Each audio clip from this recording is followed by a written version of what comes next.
Effective stress, capillarity and permeability का concept discuss कर लिए थे हम लोग लास्ट क्लास में। तो आज से हम लोग क्वेश्चंस देख रहे हैं, क्वेश्चंस देखते हैं क्या है। देखिए फर्स्ट क्वेश्चन में क्या बोल रहा है, the total and effective stress at depth of 5 metre below the top level of water in a pond respectively are. क्या क्या पूछ रहा है? टोटल स्ट्रेस पूछ रहा है एंड इफेक्टिव स्ट्रेस पूछ रहा है। Total stress is equal to क्या होता है? Effective stress plus pore water pressure. Effective stress मैं बोला था कि ये किसी का सॉइल सॉइल का किसी भी जगह पे इफेक्टिव स्ट्रेस डायरेक्टली नहीं निकाल सकते, तो किसकी हेल्प से निकालते हैं? टोटल स्ट्रेस और पोर वाटर प्रेशर की हेल्प से इफेक्टिव स्ट्रेस हम लोग निकालते हैं। दूसरा कॉन्सेप्ट ये बताया था ये कॉन्सेप्ट नंबर 1 था। दूसरा कॉन्सेप्ट ये बताया था कि अगर वो फुल्ली सॉइल सॉइल जो है सबमर्ज्ड हो अगर वाटर लेवल से, तो change in effective stress will भी जीरो हो जाता है, कोई चेंज नहीं होगा। मान के चलो ये ग्राउंड लेवल है, ठीक है, और यहाँ पे अगर वाटर, ये पूरा ग्राउंड जो है वाटर से सबमर्ज है, मान के चलो यहाँ पे जो है इफेक्टिव स्ट्रेस अगर मान के चलो 19 है ना, 19 किलो न्यूटन पर मीटर स्क्वायर जो भी है। तो अगर इस पे अगर पानी आ गया, ये ग्राउंड वाटर से इससे ऊपर अगर वाटर लेवल बढ़ गया, तो उससे क्या होगा? इफेक्टिव स्ट्रेस में कोई चेंजेस नहीं होगा, टोटल स्ट्रेस में चेंज होगा। टोटल स्ट्रेस में चेंज होगा किसके कारण होगा? पोर वाटर प्रेशर के कारण होगा। But effective stress will not change, effective stress will remain same. तो इसी पे ये क्वेश्चन है, चलिए क्वेश्चन पढ़िए। क्वेश्चन क्या बोल रहा है कि total stress, effective stress at depth of 5 metre below top level of water in a pond respectively are. मान के चलो ये पॉन्ड होगा, ठीक है। अब पॉन्ड होगा, ये वाटर है, और ये क्या है इसका? ये ग्राउंड लेवल है। लेकिन इसमें क्या है, ये यूनिट वेट ऑफ सॉइल ये सब नहीं दिया है, तो मैं मान के चलो 5 metre below the top level of water. Top level of water मान के चलो यहाँ तक होगा 5, ठीक है, 5 5 मीटर। तो यहाँ पे इफेक्टिव स्ट्रेस नहीं आएगा ना, कोई चेंजेस ही नहीं होगा, इफेक्टिव स्ट्रेस का कोई डाटा भी नहीं दिया है। इफेक्टिव स्ट्रेस जो यहाँ पे होगा, यहाँ पे जो होगा वही यहाँ पे भी रहेगा। क्यों? क्योंकि ये सबमर्ज्ड है वाटर से, तो इस कारण से। तो अब क्या करेंगे हम? पहली चीज क्या है कि देखिए ऑप्शन में जो है वो क्या है, केजी पर सेंटीमीटर स्क्वायर में यूनिट है। केजी पर सेंटीमीटर स्क्वायर में यूनिट है, लेकिन हमें क्या दिया है? ये मीटर में दिया है। तो इसको पहले चेंज कर लेते हैं सेंटीमीटर में, तो कितना हो जाएगा? 500 सेंटीमीटर। अब डेंसिटी ऑफ वाटर क्या होता है? इन केजी पर सेंटीमीटर स्क्वायर है, तो डेंसिटी ऑफ वाटर क्या हो जाएगा? डेंसिटी ऑफ वाटर हो जाएगा गामा डब्ल्यू हो जाएगा 10⁻³ केजी पर सेंटीमीटर स्क्वायर, ठीक है। अब ये डेंसिटी ऑफ वाटर हो गया। अब हमें क्या निकालना है? Effective stress. तो देखो कोई चेंजेस नहीं होगा, तो इफेक्टिव स्ट्रेस तो जीरो हो जाएगा। या तो ऑप्शन ए होगा या तो ऑप्शन बी होगा, ठीक है। अब हमको ये चेक करना है। तो total stress is equal to क्या हो जाएगा? सॉरी, ये इफेक्टिव स्ट्रेस नहीं, total stress is equal to effective stress plus pore water pressure. Effective stress कुछ नहीं है, जीरो है। Then total stress is equal to pore water pressure, है ना। Pore water pressure is equal to क्या हो जाएगा? H gamma W. एच कितना दिया हुआ है? 500 centimetre. Into density of water कितना दिया हुआ है? 10⁻³ केजी पर सेंटीमीटर स्क्वायर। तो जब 500 को 1000 से डिवाइड करेंगे तो कितना आ जाएगा? 0.5। तो करेक्ट आंसर इज 0.5 केजी पर सेंटीमीटर स्क्वायर हो गया। करेक्ट आंसर इज बी, ठीक है। अब नेक्स्ट क्वेश्चन देखते हैं।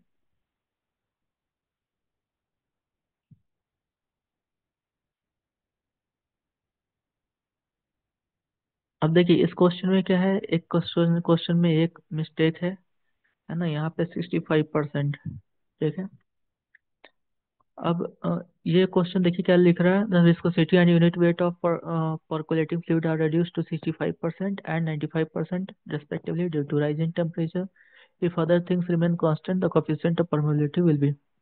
देखिए इसमें क्या करेंगे, कॉज कॉर्मन मेथड बताया था, क्योंकि विस्कोसिटी दिया हुआ है, परमेबिलिटी पूछ रहा है, तो कॉज ने कार्बन क्या था? K dash is equal to 1/k gamma upon mu PQ/1 + E। यही था फॉर्मूला, PQ/1 + E, यही था ना फॉर्मूला, यही बताया था मैं आप लोग को। तो देखिए यहाँ पे डेंसिटी दिया हुआ है, विस्कोसिटी म्यू दिया हुआ है। अब क्या करना है, बाकी के डैश K1/K2 कर दो। बाकी चीज तो कैंसिल हो जाएगा, तो ऊपर में क्या बचेगा, Γ1/μ1, और नीचे क्या हो जाएगा, Γ2/μ2, है ना, यही बचेगा। Γ1 क्या बोल रहा है, Γ1 जो है ये Γ1 मान के चलो। और Γ2 क्या हो जाएगा, Γ2 कितना बोल रहा है, रिड्यूस कर गया 95% से। तो Γ2 क्या हो जाएगा, 0.95 ऑफ Γ1। तो Γ2 हो जाएगा 0.95 ऑफ Γ1। अब क्या बोल रहा है, म्यू दिया हुआ है, म्यू वन मान लो, and mu two will be 0.65% of 0.6 of mu one, है ना। तो अब इसको डाल दीजिए वैल्यू, Γ1/μ1 इंटू म्यू टू ऊपर में आ जाएगा ना, म्यू टू/Γ2, ये।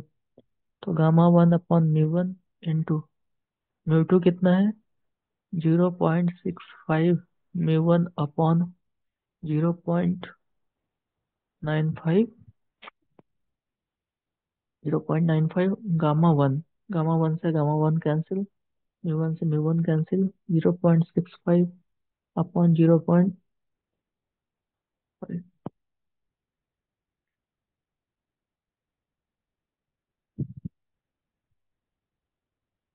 0.95, है ना।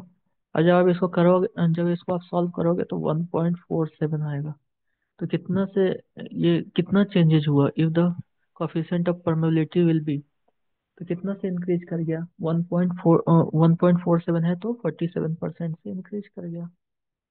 लेकिन 47 आंसर ही नहीं है, तो क्या हो जाएगा आंसर, नन ऑफ दी। ठीक है, चलिए नेक्स्ट क्वेश्चन देखते हैं।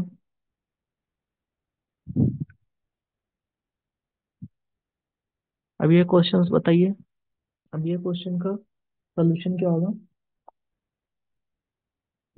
Due to rise in water table, defective stress in soil. देखो अब क्या बताया था मैं, राइज होने के कारण क्या होगा, इफेक्टिव स्ट्रेस में चेंजेस क्या होगा। हम्म, अगर मान के चलिए, अगर वाटर टेबल राइज करता है तो इफेक्टिव स्ट्रेस विल डिक्रीज। अगर वाटर टेबल अगर डिक्री नीचे जाता है तो क्या होगा, effective stress will be increase. ये दो टर्म था। अब दो चीज है, अगर वाटर टेबल इंक्रीज करता है, ठीक है, तो इफेक्टिव स्ट्रेस तो डिक्रीज करेगा, बट अगर सबमर्ज्ड केस हो जाता है, जो फर्स्ट क्वेश्चन में आपको बताया था, सबमर्ज्ड केस का जो एग्जांपल दिया था, तो उसमें क्या होगा, इफेक्टिव स्ट्रेस में नो चेंज हो जाएगा, है ना। तो देखो अब क्या है, लेकिन यहाँ पे वाटर लेवल बोल रहा है, राइज बोल रहा है, राइज। तो राइज में क्या हो जाएगा, effective stress will be decrease. अगर सबमर्ज इतना राइज हो गया कि सॉइल जो है पूरा सॉइल सॉलिड सारा क्या हो गया, सबमर्ज हो गया, तो फिर नो चेंज हो जाएगा। दोनों आंसर है, तो आप डिक्रीज ही लगा देना, कोई दिक्कत नहीं है। चलिए अब नेक्स्ट क्वेश्चन देखते हैं। अब क्या है ये बताइए, the between the seepage velocity and the discharge velocity in soil. बताया था seepage velocity is equal to, क्या बताया था, B S is equal to V/N is equal to KI/N, ये बताया था आपको, है ना। तो अब इसमें से पूछ रहा है, between the seepage velocity and discharge velocity in the soil, option क्या दिया है, the former is always higher, the latter is always higher, है ना, any one of the higher, both are equal. तो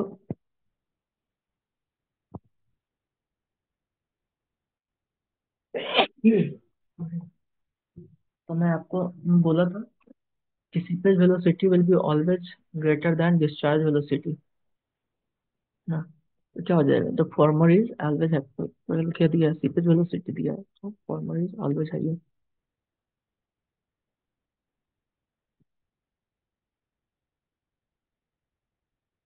नेक्स्ट क्वेश्चंस देखते हैं।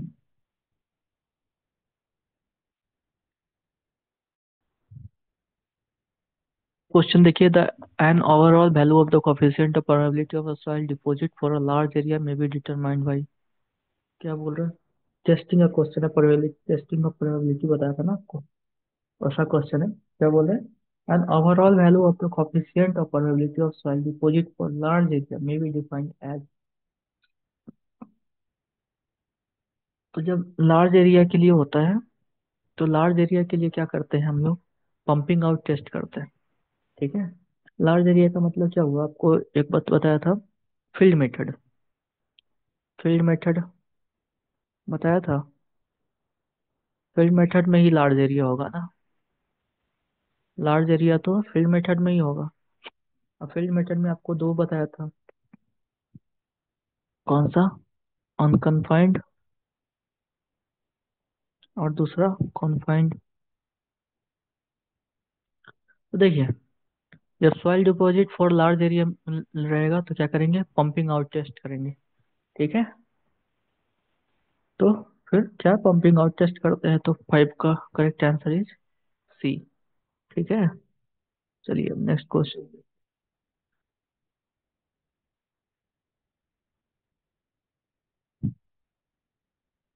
इसका option मैं बता दे रहा हूँ आपको। ऑप्शन लिखिए इसका। ये ऑप्शन है। ए क्या है? ऑप्शन क्या है 6 नंबर क्वेश्चन का? D10 का square.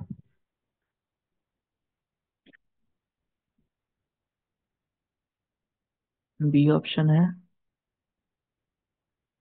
Under root of D10।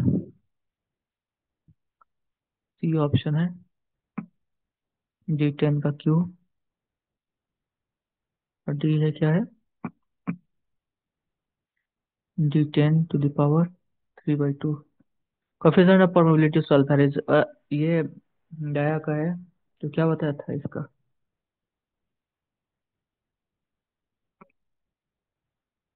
के इज इक्वल टू 100 D10 का स्क्वायर। तो D10 का स्क्वायर बताया था, याद है ना? तो ये हो जाएगा, करेक्ट आंसर इज ए। चलिए नेक्स्ट क्वेश्चन देखते हैं।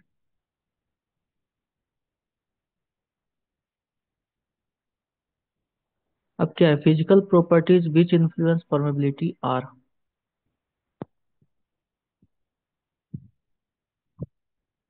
क्वेश्चन करा हुआ है ये। कॉजने कारमन इक्वेशन जो था उसी का है। K dash is equal to 1/k gamma upon mu. तो यूनिट वेट और विस्कोसिटी का बात कर रहा है, दोनों दोनों एक आना इफेक्ट होता है, तो दोनों डाल देंगे, बोथ। ठीक है। अब क्या है? अब नेक्स्ट क्वेश्चन देखते हैं। पहले डिलीट कर दो। Quick sand. क्विक सैंड का कॉन्सेप्ट कॉन्सेप्ट नहीं बताया आपको, देखिए क्विक सैंड क्या होता है। क्विक सैंड क्या होता है? क्विक सैंड जनरली आपको मिलेगा किसमें? कोहेजन सॉइल में। ठीक है।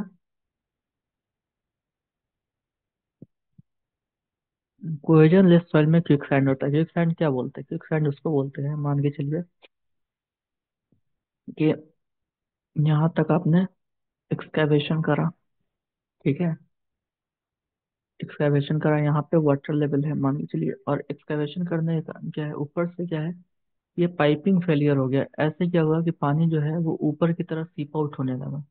ठीक है। नीचे के ऊपर पानी है वो ऊपर की तरफ पास होने लगा, या फिर आप ऊपर से लोड डाले तो ये कारण क्या हुआ, लोड के कारण पानी जो है सीप आउट हो गया, तो उसको क्या बोलते हैं? Quick sand. क्विक सैंड किसमें होता है? कोहेजन लेस सॉइल में। तो क्विक सैंड जो क्या हो जाएगा? Cohesion less soil, flow condition occurring in cohesion less soil. चलिए नेक्स्ट क्वेश्चन देखते हैं।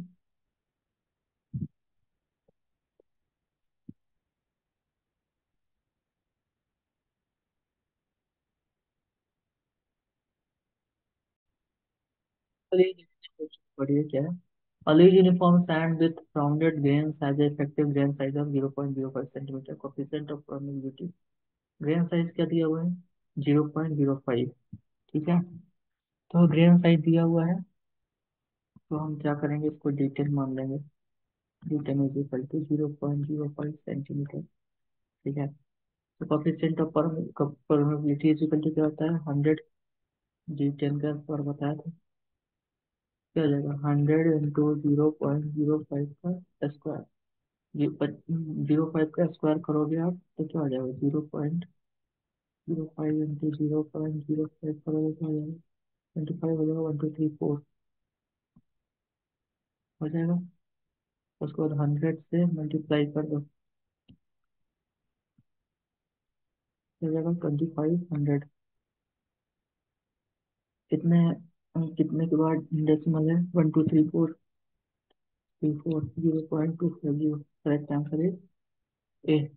आ गया तो इजी है सारा, फॉर्मूला पे पुट करिए वैल्यू आ जाएगा।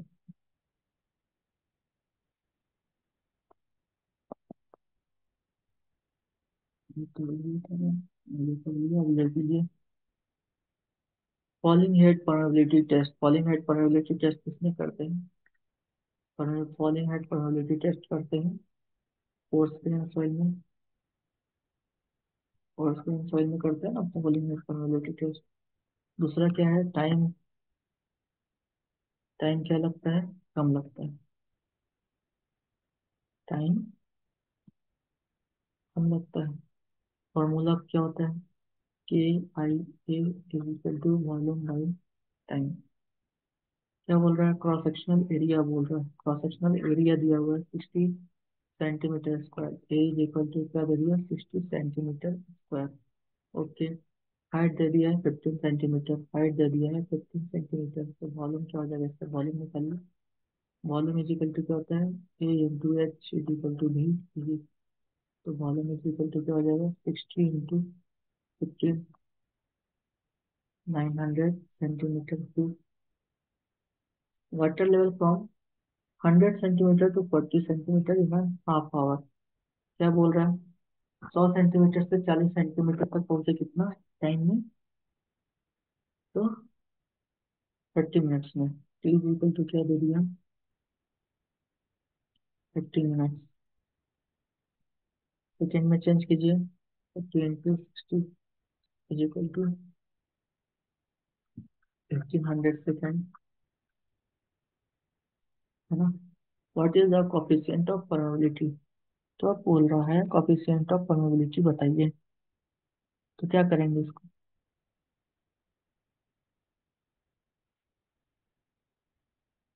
एक मिनट, ये फॉलिंग हेड परमेबिलिटी टेस्ट है, तो ये फॉलिंग हेड तो मैं बताया था इसमें थोड़ी होता है। फॉलिंग हेड तो होता है फाइन ग्रेन साइज में, है ना। फॉलिंग हेड होता है फाइन ग्रेन साइज में।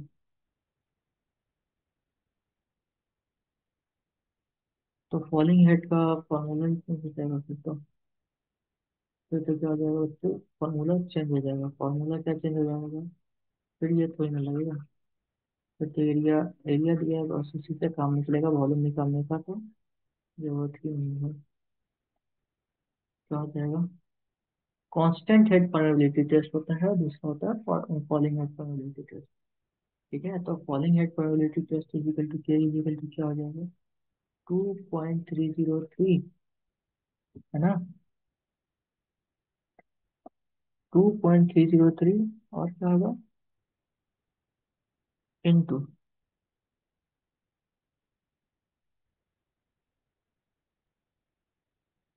ए एल अपॉन 80, है ना, A L upon 80 log H1/H2, यही होता है। देखिए अब ये पता नहीं है कैसे ये क्वेश्चन देते हैं, जब ये लोग ऐसा क्वेश्चन दे दिए हैं बताइए लॉग का वैल्यू कैसे निकलेगा, चलिए देखते हैं। 2.303 इंटू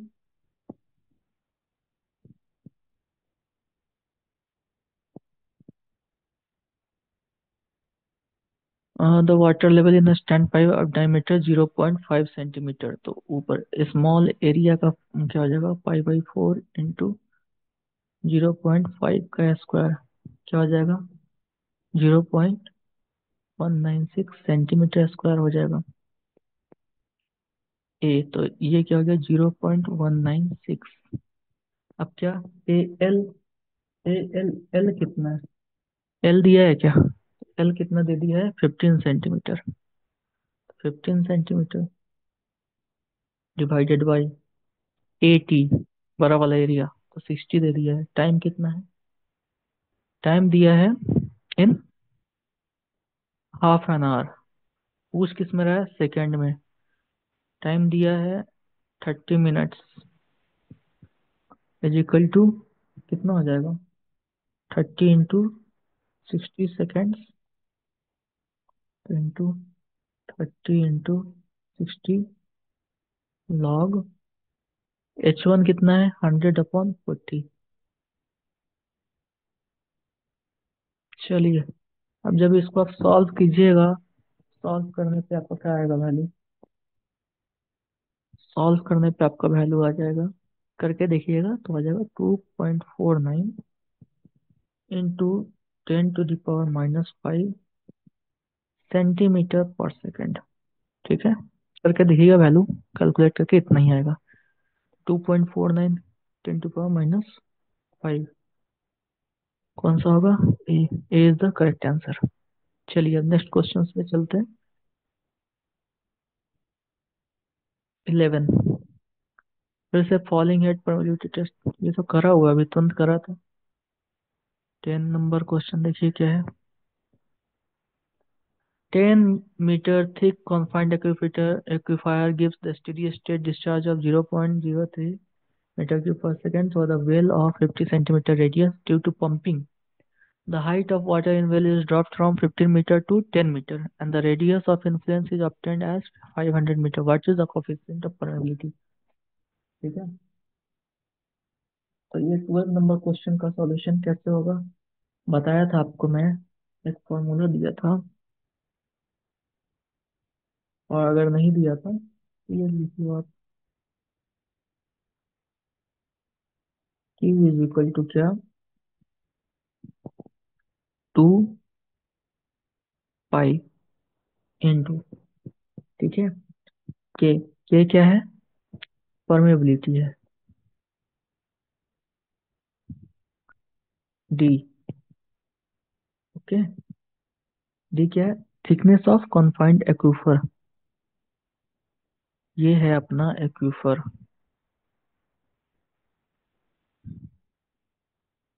ये है अपना एक्यूफर, ठीक है, वाटर लेवल मान के चलो,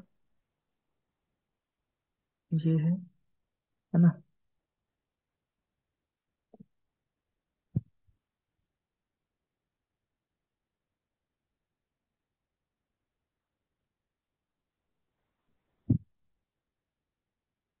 water level is drop from 15 metre to 10 metre, water level कितना ड्रॉप कर गया, 15 मीटर से 10 मीटर पे।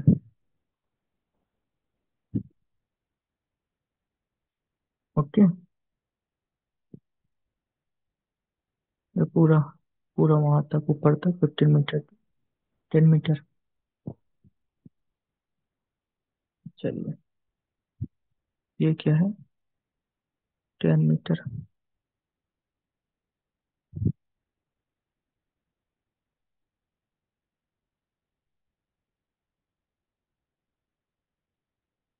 अब यहाँ से आर का वैल्यू क्या होगा, ये कितना दिया है, 500 मीटर, 500 मीटर पूछ रहा है, R is equal to 500 metre. ठीक है, अब क्या होता है फॉर्मूला, 2 पाई के, डी का मतलब क्या होता है, thickness of confined aquifer, thickness of confined aquifer, H0 - H, H0 - H, H0 is क्या है, H0 क्या होगा, H0 होगा जो ये लेवल दिया हुआ है ना पानी का, पूरा ऊपर तक यहाँ तक, ये क्या है, H0 है, is equal to 15 metre.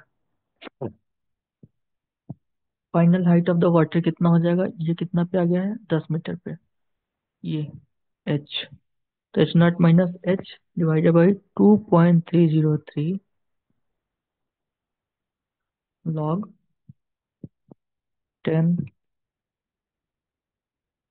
R/R W। आपको वैल्यू दे देगा वहाँ पे एग्जाम में, ठीक है ना, लॉग वॉक का, अगर लॉग वॉक का कॉन्सेप्ट आएगा तो वो वैल्यू आपको साइड में लिख के दे देगा। तो कितना डिस्चार्ज दिया हुआ है, 0.303, तो कितना हो जाएगा, 0.03 इंटू 2.303 log 10।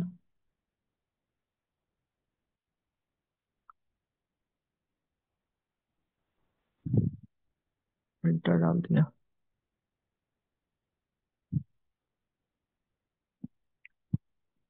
तो हो जाएगा 2 पाई।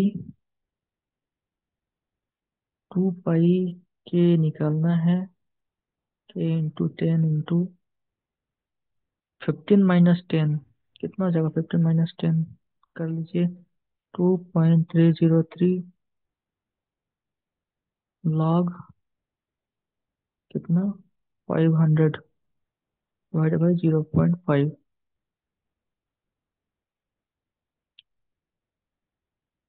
500 है। 500 डिवाइडेड बाई 0.5। सॉल्व कीजिएगा के का वैल्यू तो आ जाएगा आपको कितना? 0.66 मीटर पर second. 0.66 mm/s, sorry, mm/s। 0.66 mm/s। Okay. तो चलिए ये क्वेश्चन हो गया। बन जाएगा आप लोगों से। बस फॉर्मूला याद रखिए, फॉर्मूला याद रख लीजिए, बस बहुत है काफी। और ये कॉन्फाइंड और कॉन्फाइंड अनकन्फाइंड के ऊपर है, तो ये जब हम लोग इन्वायरमेंट पढ़ेंगे ना तो उसमें और अच्छा से ये सब चीजें क्लियर हो जाएगा। ठीक है, तो टेंशन लेने की बात नहीं है इस। अगर नहीं भी आता होगा कॉन्फाइंड और अनकन्फाइंड के ऊपर क्या होता है, तो वो सब जब पढ़ेंगे इन्वायरमेंट तो उसमें समझ में आ जाएगा। चलिए अब ये क्वेश्चन देखिए। क्या बोल रहा है? During the flow over length of 30 meter, the head loss of 5 meter is occupied occurred during the seepage. What is the value of hydraulic gradient? hydraulic gradient क्या बोला था मैं? हाइड्रोलिक ग्रेडियंट दिया हुआ रहेगा तो क्या होता है वो? किसका वैल्यू है वो? आई। और हाइड्रोलिक कंडक्टिविटी दिया हुआ रहेगा तो वो क्या पूछेगा? Permeability. I is equal to क्या होता है? Head loss. Head loss upon length. तो हेड लॉस कितना दिया है? हेड लॉस दिया है 5 मीटर और लेंथ कितना दिया है? 30। तो 5 divided by 30 is equal to I. कितना हो जाएगा? 1/6। आई कितना हो जाएगा? 1/6। 0.166 तो हो जाएगा सी। 0.167। ठीक है, करेक्ट आंसर इज सी। चलिए next question. The unit of coefficient of permeability in SI unit is. बताया हुआ है, ये तो मीटर पर सेकंड होता है। ठीक है, ये सब तो याद रखिएगा। डिस्चार्ज का ही पूछेगा तो वो पता होगा, मीटर क्यूब पर सेकंड। पूछेगा नहीं, डिस्चार्ज का प्रोबेबिलिटी का ही पूछेगा ना, तो अब ये होगा। और जहाँ पे डिस्चार्ज का जिस सब्जेक्ट में पूछेगा उस सब्जेक्ट में देख लेंगे क्या होता है।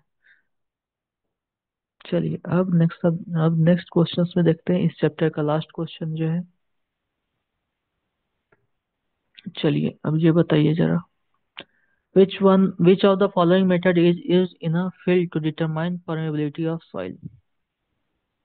Which of the following is a method used in a field to determine the permeability of a soil? तो ये दोनों तो भाई पहले ही खत्म हो गया। फील्ड में पूछ रहा है, ये दोनों क्या है? ये दोनों है लैब। है। ठीक है। और अभी हम पहले जब हम लोग पढ़ रहे थे तो उसी में हम लोग को पता चला था क्या होता है वो। जो होता है, जो सही है वो क्या है? Pumping out of well method है ना? Pumping out of well method. तो ये क्या है? ये फील्ड टेस्ट दो होता है, pumping out of well method and pumping in of well method. दो मेथड होते हैं, तो ये क्या हो जाएगा? पंपिंग आउट वेल मेथड हो जाएगा। ऑडियोमीटर टेस्ट ये पढ़ेंगे कंसोलिडेशन वाले चैप्टर में। कंसोलिडेशन वाले चैप्टर में पढ़ेंगे। ठीक है, तो करेक्ट आंसर इज ए। चलिए देखते हैं नेक्स्ट क्वेश्चन है क्या इससे। हाँ है। Which of the following factors does not affect the permeability of soil? Properties of pore fluid, grain size of soil particles, void ratio, volume of soil। तो देखिए, प्रॉपर्टीज ऑफ पोर फ्लूइड तो ये तो करता है ना? प्रॉपर्टीज ऑफ पोर फ्लूइड ये तो अफेक्ट करता है, ठीक है। ग्रेन साइज तो भाई कितने सारे साइज देखे, डीई वाला जो कॉन्सेप्ट बताया था ऐसा रहेगा, इसको हम स्फेरिकल मान के इसको डी कर लेंगे, तो ये तो करता है। वॉइड रेशियो तो करता ही है ना। प्रॉपर्टीज ऑफ पोर फ्लूइड भी करता है, तो क्या हो जाएगा, डी होगा। वॉल्यूम ऑफ द सॉइल में कोई प्रॉपर्टी, अब इतना बड़ा वॉल्यूम में परमेबिलिटी या फिर इतने बड़े वॉल्यूम में परमेबिलिटी होगा, सेम ही होगा। Almost negligible changes in permeability होगा। तो चलिए नेक्स्ट क्वेश्चन देखते हैं। नेक्स्ट क्वेश्चन में क्या है, कंसीडर द, इसको नीचे कर दिया जाए। Consider the different types of soil, fine sand, homogeneous clay, course gravel, silt clay, arrange the soil in the increasing order of their permeability. बताया हुआ है बच्चों ये, है ना। इंक्रीजिंग ऑर्डर ऑफ परमेबिलिटी पूछ रहा है तो क्या हो जाएगा, सबसे, क्या टेबल बताया था ना, टेबल जो दिया था आपको, तो सबसे ज्यादा परमेबिलिटी किसमें होगा, क्ले में, फिर सैंड में, सॉरी क्ले में, फिर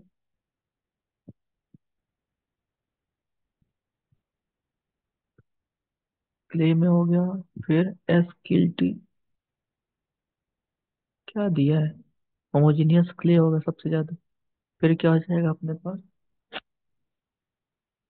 सिल्ट होता है, तो सिल्ट हो गया। सिल्ट के बाद क्या, फाइन सैंड, तो एफ, और फिर क्या, ग्रेवल, तो CsFg, है ना। अब ये आप जाके चेक करना, डाटा मैं लिख दे रहा हूँ। ग्रेटर देन 1 सेंटीमीटर पर सेकेंड, 1 to 10⁻³ ये होता है ग्रेवल में, ये होता है फाइन सैंड में। सिल्ट में क्या होता है, 10⁻³ टू 10⁻⁷ सिल्ट में 7 होता है, ये 6 होता है, 6 होता है,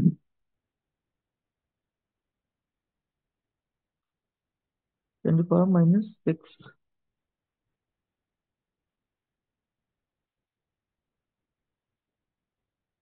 एंड क्ले में लेस देन 10⁻⁻⁶, यही होता है।